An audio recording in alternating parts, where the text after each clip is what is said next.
Hello YouTube world, Mac Daddy 1911A1 with the Shade Tree Survivalist.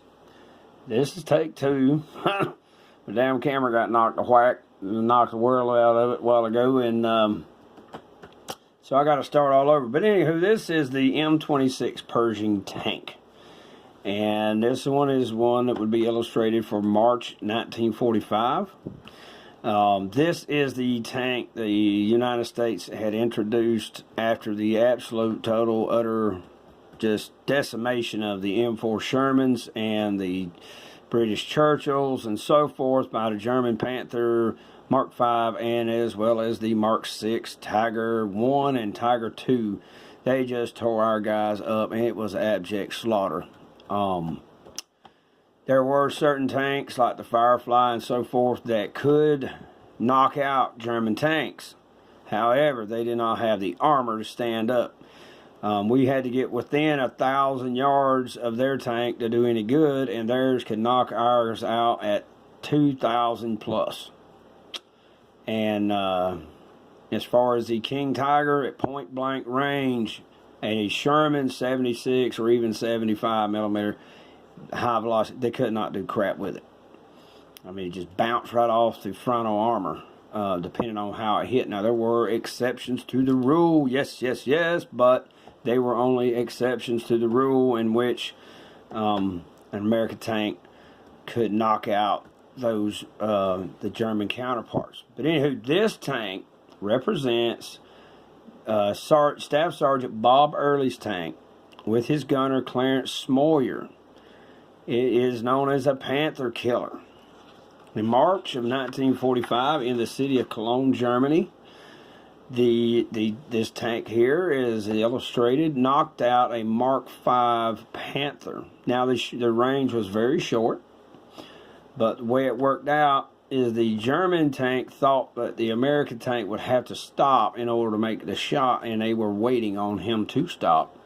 And he fired while on the move, running about 25 or 30 miles an hour, and not only hit him once, but hit him 3 different times. One in the body down here, just above the road wheels in this area. One at the turret that deflected down into the crew compartment, killing the gunner. And the second one on the other side, setting the tank afire when it hit the ammunition. And it caused a catastrophic fire. A couple of crew members got out, and the machine gunner nailed them as well as some of the infantry, but it just knocked out a Mark V, which just was astounding to the tank crews because Shermans couldn't do that. I mean, it could not be done unless they were a specific, the E8 version of it with the big gun, long barrel, high velocity 75, or the Firefly version. And I think the 17-pounder version with the British Army, but it was just outstanding. But this got in the war so damn late. But anywho, it and the British Centurion tank, which became a very, very good, I mean, it was a very, very good tank, went on to great success around the world.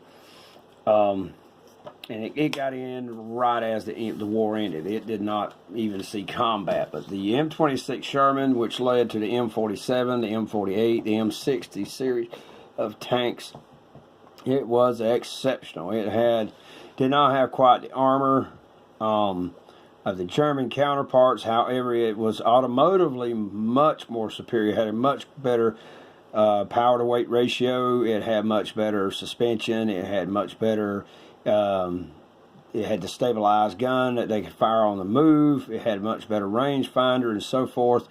And that high velocity gun finally gave the United States Army the ability to hammer their counterparts from a great range, because it was a very high velocity main gun. And at the war, very end of the war, they produced one with a barrel nearly twice as long as the one that pictured here on an M26 Pershing, that at the end of the war, if it had been actually used in combat, would have been the most powerful anti-tank gun on the field, because it was very high velocity, well over 4,000 feet per second, 90 millimeter hard shot. But it was introduced too late, and it was a one-off kind of a deal. The barrel was so damn long that it just made it pretty much unwieldy. But yeah, that high velocity long barrel 90mm really could have made a hell of a difference. It did in the very closing days, but I mean, it ended the first week of May, okay, in Europe. Okay, I think it was the 5th of May when it ended.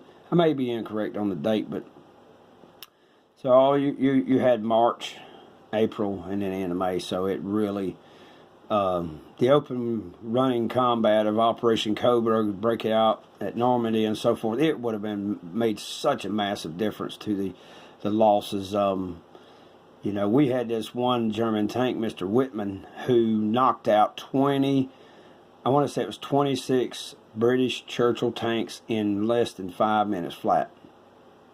That's the power he had with his vehicle versus the Churchill's armor and its main gun, and of course the Sherman. Both were just so inadequate to the task.